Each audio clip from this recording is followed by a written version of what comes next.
Hi you guys, welcome back to my channel. Today we're going to be having an episode of Huns in the Wild, but wait, I have not talked about this account that I found before. So this account is called Network Marketing School and I came across this on Instagram. It seems to be similar to No Shame Sales Game. I'm not really sure who runs it, who really cares, but we need to talk about the messaging in here. Before we get into that though, I do want to let you guys know that I am so tired. I am having a coffee. I'm hoping it doesn't make me too cranky. I don't know why, but coffee made at home, guys, it doesn't even matter if my husband makes it for me. I get cranky. It's just been making me cranky, but I have to get through the day somehow, so I'm having my little cup of coffee. Oh my goodness, I am done being pregnant and I am very excited to never do this again. I'm not doing this again, I'll just say that. I am so tired, I'm so miserable. Baby is officially head down. How do I know that? Because I've been generally mobile most of this pregnancy, aside from, you know, the first trimester when you're like throwing up and then you're nauseous because you can't eat because you're nauseous. The whole, your just body is breaking down. Honestly, I don't know how any of us make it through the first trimester. That's its own miracle to me. Anyway, before I get too into my own misery, let's get this started. One of the first ones I came across, I think I came across this actually on my Explore page too, on Instagram. This says, so many people are focusing on what if it doesn't work? Yeah, but what if it does? What could that mean for you, for your life, for your future? Wouldn't you prefer to focus on this? This is from 9 weeks ago, guys. Does this sound familiar? Is this giving anyone else 2016 MLM Boss Babe vibes? Yeah, it's even like pink and black. And this is only from, you know, a little over 2 months ago, and people are still saying stuff like this. Are we gonna see black, green, and bling posts next? Let's not bring those back. And this is one of those things where it's like, they're trying to get into your head. This is a great example of them trying to get in your head before you even sign up for the MLM, like before you're even actually in it. Because they're trying to change your natural system of thought and any critical thinking and any thoughts you might have that are going to challenge the MLM. This is a great way to get into the back of your head before you even join and condition you to change your thinking to positive thinking. So when you join the toxic positivity movement, which is kind of just something you have to do when you join an MLM. If you want to be successful, you have to join the toxic positivity movement. You also need to stay blind to it, because once you see it for what it is, you might leave your MLM. The caption says, I remember when I first started in network marketing and all I could think was, what about if this doesn't work? And my mentor said to me, well, nothing changes.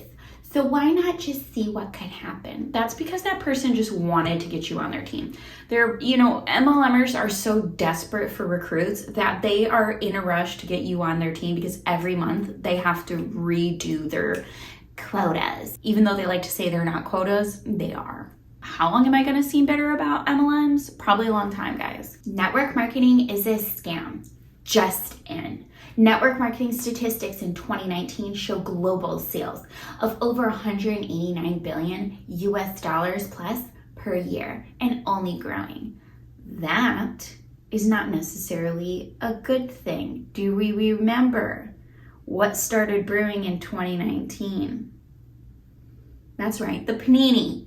Network marketers love to jump on any sort of turmoil in your life.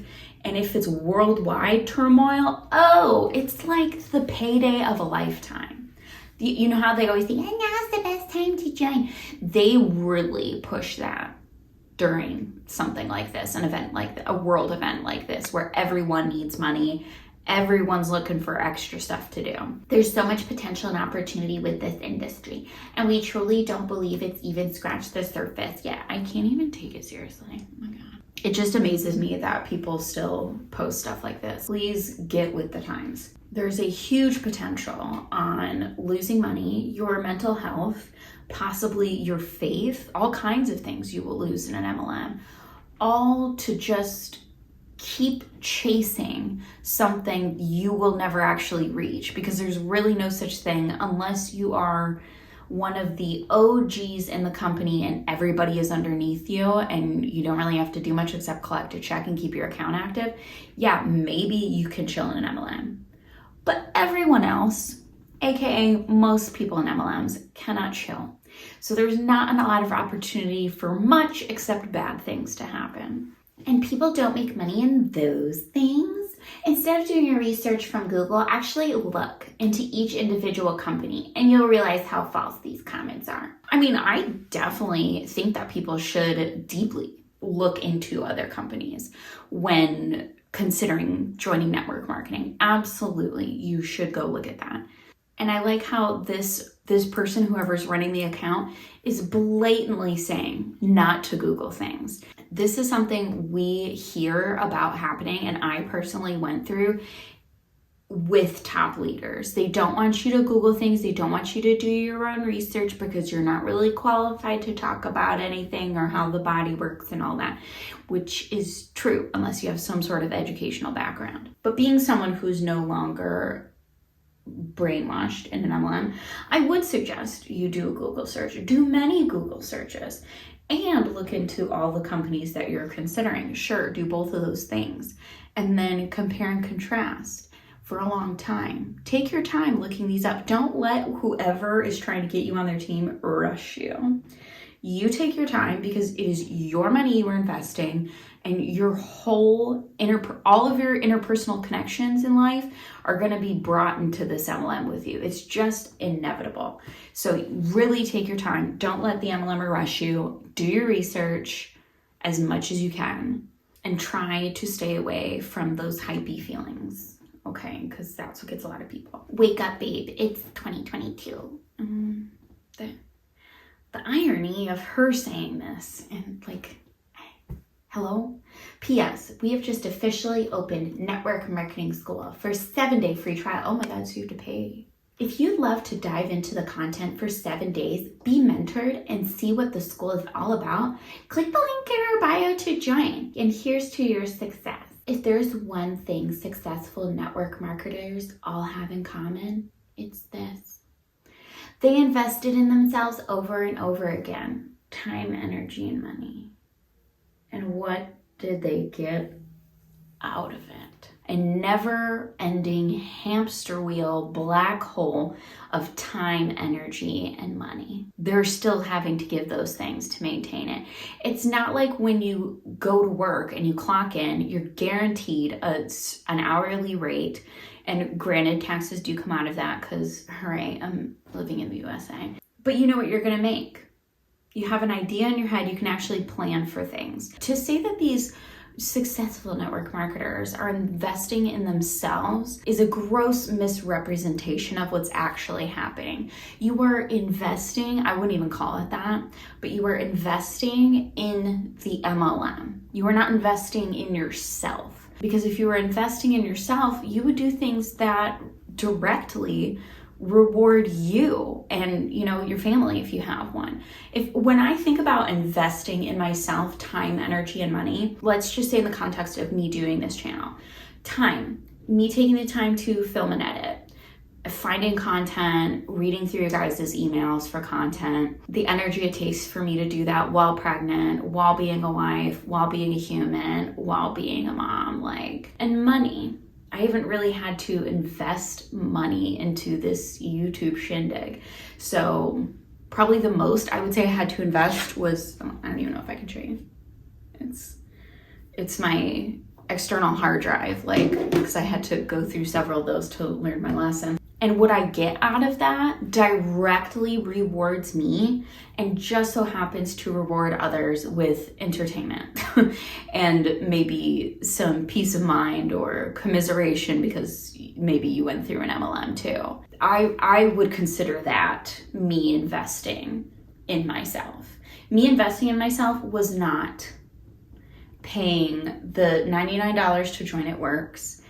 That was not me investing in myself. That was me investing in It Works, giving them money, and then spending time. I gave them a bunch of time and energy, especially emotional energy, into that. And what did I get out of it? I'm not going to say trauma because I think that's giving it too much credit, but a lot of negative after effects and a lot of wasted time. I know that I did it to myself. Like, I signed up myself. My upline did not even pursue me. I pursued her to join the business. My motto, stop wishing and start doing. Isn't there a commercial that says that? Like what is that? Not O'Reilly Auto Parts. There's some commercial that says that. Stop wishing and start doing. Stop wishing for more clients and start doing the things that's going to make that possible. Don't know how? Invest in yourself. Well, I thought we were supposed to like picture what we wanted for our business. So we shouldn't wish for things and then put a plan into place to execute to get the thing. So we shouldn't think about what we want and what we wish we would have. But then how do we set a goal? Like, it's the messaging. I'm confused. Stop wishing to live a different life and start embodying the version of you who already has that life, and keep moving things forward every day toward it. Stop wishing and start doing. It's like an essay when you start with what you're going to talk about and then you end it and conclude with what you're going to talk about. Like, please, it's an Instagram caption. And that last paragraph might be appealing to people who are following this spiritual movement that seems to be going on, where you are big into manifesting. If you believe it, you can achieve it. You're in charge of your reality, stuff like that. Some of it makes sense to me, and I'm like, I'll subscribe to that. And then some stuff, I'm like, that just sounds like another way for me to take accountability for other people's actions, which I'm not really interested in doing, because I'm someone who's happy to take self-responsibility, but I'm not responsible for what other people do. How am I in control of that? I might have an influence on it, but I'm not in control of what other people do. And so this is start embodying the version of you who already has that life. How are you going to embody the version of you that has that life if you're not allowed to wish and dream and hope for having that life? How are you going to know how to act? Let's say it's me in the beginning of my career. If you guys remember that piece of artwork that said, this is your career, that I made to motivate myself, may it rot. I made a dream board that had a Cadillac Escalade on it. And I thought I would be someone like a double, triple diamond one day who can afford a car like that. Obviously it'd be pre-kid, because the price for kids can be crazy. We thrift a lot, but yeah. How would I embody that before having that? Should I go to a dealership and make an ass of myself? I did that. I went to a dealership and talked to one of the sales guys and told him what I was making a month and that I was working 4 jobs, because this was like before I quit my weekend job and took on it work. So it was during that time I went in. And yeah, made a complete ass of myself and told this man that I wanted to buy a Toyota Tacoma, because those trucks they do something to me. I just love them. They're perfect. So I went, sat in the truck and all that. That's what I think the first car that was on my dream board, because I really felt like that would help me be successful. Now, a little bit later, I decided I wanted a Cadillac Escalade because that would be better for down the line when I had kids. So I did what anyone who wants to be successful in network marketing would do, which is put in the work. I woke up early. I stayed up late trying to work on my business. Did I ever get those things? By working like the rank that achieves a paycheck that can fund a Cadillac Escalade. Did I achieve it? No. And was it my fault? No. Which is so refreshing to say, and still feels like kind of crazy to be able to say that. No, that wasn't necessarily my fault. And side note, all the hashtags are just random MLM companies, so that's fun. How can an industry prey on women when the exact industry has created more 6 and 7 figure female entrepreneurs than any other in the world, where the top earners are women, where many of the companies are being led by women? That sounds pretty empowering to me. Yeah, if we're only talking about the money aspect, if that is all we are talking about, strictly the paycheck reward and the bragging rights of earning that paycheck at the end, if that's all that matters to you, sure, yeah, you can call that empowering. But if we are considering literally any other aspect of the MLM, no, it is not worth it in my opinion. And no, it is not something to brag about. And yes, that is preying on women, because how do you think they get to that point? I think it's safe to say that almost anybody you will talk to that joined an MLM was on some level in a vulnerable place when they joined that MLM. They had something they wanted that they, were convinced they couldn't find somewhere else, some way, somehow. They joined the MLM for whatever reason, trying to get that thing. That's preying on women. And I have heard stories, and I've always hesitated to talk about people's traumas that we see people talking about who are trying to get people to join their MLM, because I know that they are using that to get people to join, and I ride as a YouTuber a very fine line of, sure, some of this is for entertainment and some of this is just commentary and this is just me healing out loud, like my public diary, if you will. But I don't want it to ever seem like I am further exploiting these people who are exploiting themselves and what they went through on my channel for monetary gain. And on the other side of that, when I've spoken to another creator about this, they said that sure, those feelings are valid and some people probably will see it that way, but also some people need that reality check to see how far people will take it, because if you're not in an MLM, you don't necessarily know firsthand how deep it goes and what kind of stuff you're encouraged to expose publicly about yourself to get people to ultimately join the business and buy your products in an MLM. That's a very fine line to walk, but I will say for now, until I get to figure out exactly what I want to do with stories that are more traumatic like that, it gives me like this icky feeling, and I think it's one thing when people want to talk about their own trauma and exploit their own trauma. That's their choice, but I don't necessarily feel like it's always a good idea or my place to then also talk about their trauma. You know what I mean? Like, let me know what you guys think about that in the comments, because I feel like not a lot of people talk about that, and I really would value your guys's thoughts and opinions on there. But I've heard people talk about their addiction stories. They've talked about their divorce, DV situations, SA situations, childhood trauma, like you literally name it. And I have heard stories like that been used for people to recruit people into the MLM or keep them in and like reinstill belief in what the MLM can do for them. And I just think that's so gross. And yes, I do think that is 100% preying on women, and of course men too, but obviously the industry is dominated by women, so that's what we are focusing on. That's also what this post is about. And the caption says, the network marketing industry is the most empowering industry I've ever seen or been a part of. Oh my god, I wonder if this person's in Mary Kay. They need their fancy Mary Kay jacket. Comment below and let me know if you agree. No comments, that's hilarious, just a spam account. And I think it's important to clarify that whatever you've been through in your life motivates you to rise above, do better, make positive changes. I think that is amazing. I do not see a problem with that, and it is your story to do with as you wish, as long as it's not, obviously inflicting harm on others. But when it comes to an MLM, it is not used to inspire people necessarily outside of the MLM. It is very secluded for one purpose, and they very likely were encouraged to share small things, and it all led up to, I've run out of things to share about myself to be relatable. Let's open the trauma door and see what's behind there. And that's how they get to that point, is it's exploiting, or it seems, harmless, talking about things you've been through.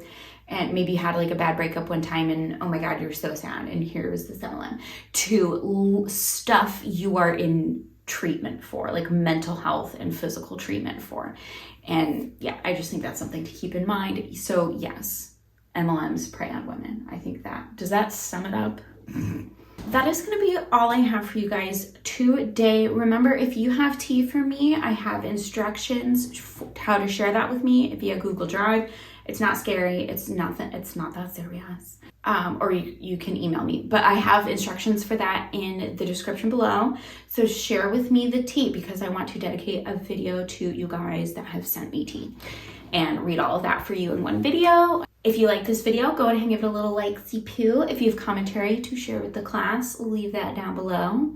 And be sure to share this video with your besties, your real besties. And make sure you are subscribed so you get to see all of my videos. Thank you guys again, and I will see you in the next one.